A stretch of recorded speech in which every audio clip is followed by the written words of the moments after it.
Ladies and gentlemen, welcome to this episode of the Stable Parenting Podcast, formerly the Horsemanship Journey Podcast. My name is Shane Jacob, your host, and I thank you for taking your time to be here with me today. This episode is brought to us by Cowboy Cuffs. Elevate your style, elevate your life, elevate each other. This particular shirt, if you're on video, is a denim and leather. Got my cool cufflinks here. This shirt is called the Super Dude. So looking pretty dapper in my Cowboy Cuffs shirt. Appreciate Cowboy Cuffs. By the way, coming soon, not released yet, not launched, not available yet, but coming soon. Keep your eye out for Cowboy Cuffs. Today, I want to talk about a few things. Okay, I want to talk about statistics, and I want to talk about going for it. Okay, I want to talk a little bit about me. And the thing about it is I'm in a category that is so rare that most people should say that I shouldn't even be here. I should be drunk, broke, sick, in jail, or dead. Okay, but I'm not. I'm alive. So I'm not according to the statistics. Now, I'm going to go through a few things and share a little bit about my life experiences, and because my life shows that the odds stacked against you don't have nothing to do with your result. And the thing about it is I'm not special. I'm not any different than any other person. I'm not smarter, I'm not more intelligent or more gifted or more talented than anyone else. As a matter of fact, many people have accomplished much, much more than I have with fewer resources than I have. You could even make the case that, if, that I wouldn't have had to go through all that I went through if I was, a little more smarter. I mean, you could make that case. It's not the way I see it, because the things that I've been through are the things that have made me to brought me to where I am today. And I'm very happy with who I am today and where I am today. And the reason I bring this up is and I'll just tell you, I've been to some places that were not, I'm not real thrilled to go back to. Those places are the times, the down times, the tough times, the bottom times, the times when I had thoughts of suicide, the times when I had a panic attack, when I felt all alone in the world, when I felt like giving up, when and spent some time in jail, not a happy place to be. And I could go on, but I'm just saying that because I know what it feels like to be at the bottom. I know what it goes to worry about, what other people are thinking, and to deal with deep ingrained shame for a long period of time. And, and so what I wanted to share with you, and the reason is to show you a couple of things that I've accomplished, not to say that, oh, I'm so cool, I've accomplished some things, but to say, hey, the things that I've accomplished they don't make me feel a certain way. I felt a certain way, therefore I was able to accomplish these things. I followed certain patterns and certain systems and followed certain principles that I talk about and that I counsel in my coaching and stable living coaching with parents and teens. All of the things that I talk about, those are the things that I live, and those are the reasons why I was able to beat the statistics really and accomplish things that most people are not able to accomplish. Not just a couple of things, many things. Okay. And so here's the thing. If anyone applies the systems and the patterns of thinking, okay, follows the principles that I talk about every week on this podcast and that I go through with hundreds of people in stable living coaching, if anyone, okay, does those things, you can accomplish literally whatever you want to accomplish. And it doesn't matter if the odds are stacked against you. And that's what I was going to prove. The point of me bringing this up is really to prove that to you and help you show what may be possible for you. Okay. So this is 8 quick examples. I don't know about quick, but I'm going to go for it. Here's 8 examples, okay, of what is possible, okay, from my life story, okay. Number 1 is long-term sobriety after a extended, okay, alcohol use. And I'm talking about I drank daily excessively, okay. I don't mean more than 6 or 7 beers. I mean, I drank to excess, big time excess on a daily basis, daily, without fail. Didn't miss any days for over 20 years, okay. And I quit, and I didn't go into a rehab. I went to a 3-day detox and a decision that I never turned back on. Okay. And I've been sober coming up very close to 10 years now, 9 plus coming up on 10. Now, according to the National Institute on Alcohol Abuse and Alcoholism, it's only less than 1 in 5 people who struggle with alcohol ever achieve long-term sobriety. And for people with decades of daily use, it's less than 1% reach 10 years clean without relapse, okay? So that's number 1, is I'm 9 and change, very close to the 10-year mark of no relapse and 10 years clean, no alcohol, okay? Number 2, quitting tobacco for good, okay? I use smokeless tobacco daily for over 20 years, quite a bit over 20 years, okay? I quit, and I've stayed tobacco free for more than 5 years, okay? So according to the CDC, quit tobacco rates, it's fewer than 5% of long-term users manage to quit and remain tobacco free for 5 years or more. I'm just a little bit past the 5-year mark, and I'm not going back. 3, significant weight loss, lost and maintained. Now for coming up right at a decade also. I lost 35 pounds and I've kept it off for a decade, for 10 years. And there's only about 1%, okay, of people who lose 30 plus pounds and manage to maintain that loss for 10 years or longer. Okay, that's according to the National Weight Control Registry. Okay, this is a fun one. When I was 55, which was just a minute or two ago, at age 55, I ran a half marathon with my daughter. That was the highlight because I got to run it with my daughter. And so I'm not a runner. You know, I hadn't really ran since high school.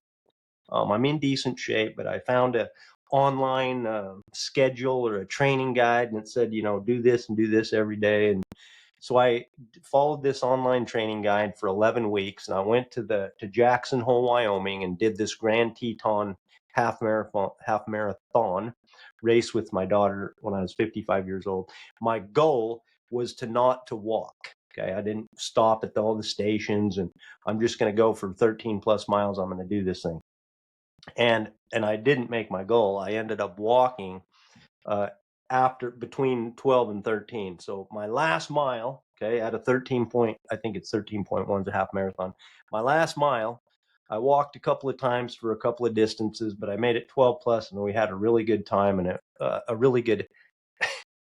It was a fun time. It was a good time, a positive time. But our time, you know, like the amount of time it took was it was good. I can't remember exactly what I forgot what it was, but it was a good time. And the thing about it is it's less than, according to Running USA, less than 5% of US men over 50 run half marathons, and even fewer percentage than 5% complete them or finish the race. Okay. Number 5 is, would be, you know, before I was 50, I had created over a $2 million net worth. And according to the Federal Reserve Survey of Consumer Finances, fewer than 4% of U.S. households have a net worth that exceeds $2 million.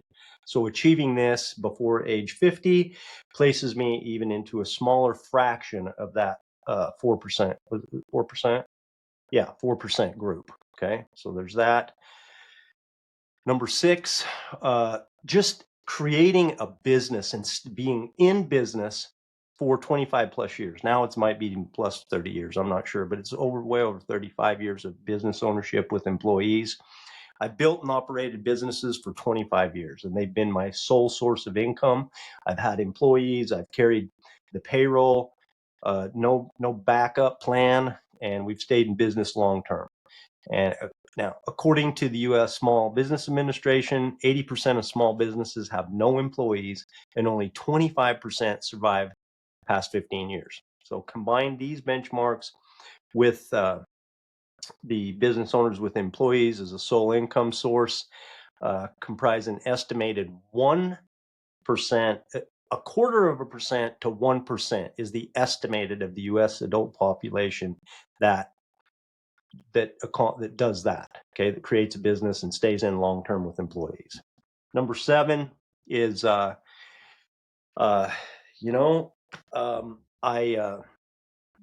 call it legal rehabilitation. Okay, I went from a felony conviction when I was maybe 24 years old to a full pardon. Okay, so after being convicted of a felony, I did all the legal obligations, including paying all the fines and restitution. I didn't commit any additional crimes for over than 20 years, which is, that alone by itself is exceptionally rare because according to the Bureau of Justice Statistics, 82% of state prisoners are rearrested within 10 years of release. And then I applied for and received a full pardon from the Nevada Board of Pardons Commissioners. Okay, so this is a big and extensive, it includes a background investigation, a formal application, a hearing before the Nevada Board of Pardons Commissioners, and that consists of the governor, the Supreme Court justices, and the Attorney General. So the Nevada Board of Pardon receives approximately 1,000 applications per year. They only will hear about 2% of those, and only about half of those that they hear are granted, roughly, which means only about 1% of the people that apply for a pardon are ultimately pardoned each year. Okay, 1%. Number 8, the final one on my list today, is the restoration of my church's membership. So I was disfellowshipped through my church's discipline process after 20 years, I took the necessary steps to come back and have my membership fully reinstated. Okay, so the church doesn't publicly disclose specific statistics on the duration of disfellowshipment or the frequency of how many people reinstate after such long periods of time. However, having my membership reinstated after such an extremely long period of time is definitely, indeed, uncommon. It's extremely rare. This was a big one for me. It had a lot of meaning. It was one of the most difficult ones. I learned so much about forgiveness. I learned about mercy. I learned about forgiving myself, and it was not a easy process. None of these number 8s were easy processes. I can assure you of that. The thing of it is that if you just take a look at them, here's the odds in numbers. Okay, only 1% achieve long-term sobriety after decades of alcohol use. Only 5% quit tobacco and stay quit for 5 years or more. Okay, 1 to 3% maintain significant weight loss for 10 years. Okay, 2 to 3% run a half marathon at my age. 4% or less build a net worth of $2 million before they're 50 years old. 1% achieve long-term business success or less with employees, 1% or less. 1% avoid, having future crimes and being convicted again and receive a full pardon. Okay, 1%. And restoration of church membership after 20 years is, I don't have a number, but it's certainly rare, very rare. So here's the thing, okay?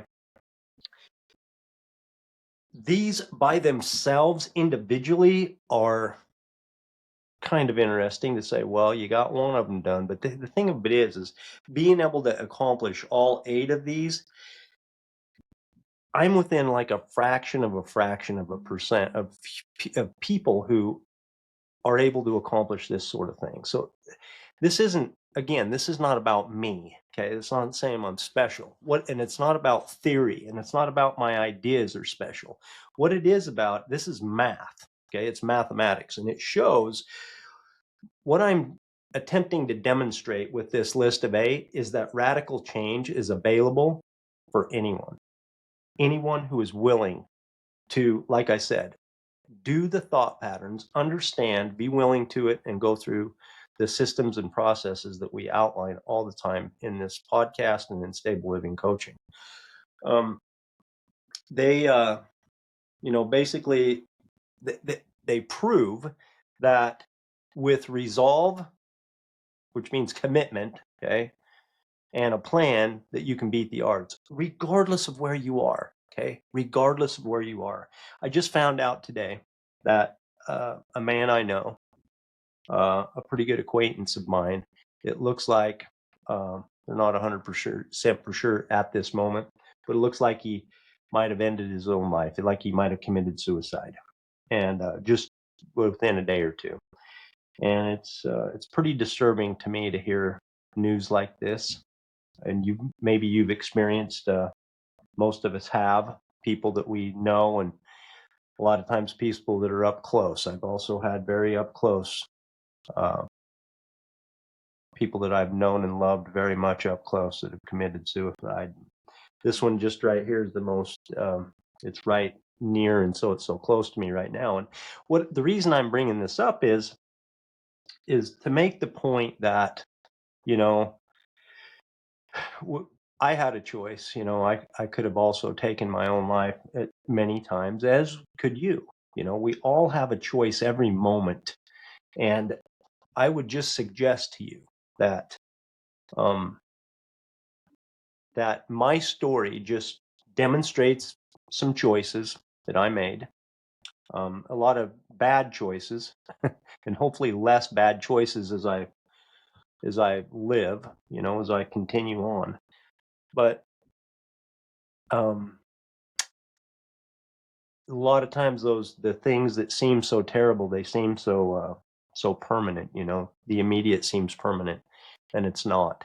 And so it really doesn't matter. You could be in the depths of your lowest low, okay, or you could be right on the edge of something magnificent. Wherever you're at, right, and wherever you're at in relationship to me, okay. Maybe you're like, oh, wow, that's pretty impressive. I'd like to do a few of those things. Or maybe you're like, hey, that's nothing. I mean, I could beat you. I've got accomplished way more than you have, Shane. It doesn't matter to me. The point is, the point that I'm that I'm attempting to demonstrate today is that regardless of where you are, okay, progress is possible. And what you want to do to accomplish in your own life is possible, regardless of the odds and regardless of what you feel like in this moment, regardless what you feel like in your lowest of lows. And that, my friends, is the truth. I so much appreciate you taking your time to be with me today. Remember, you cannot fail as long as you don't ever stop chasing it.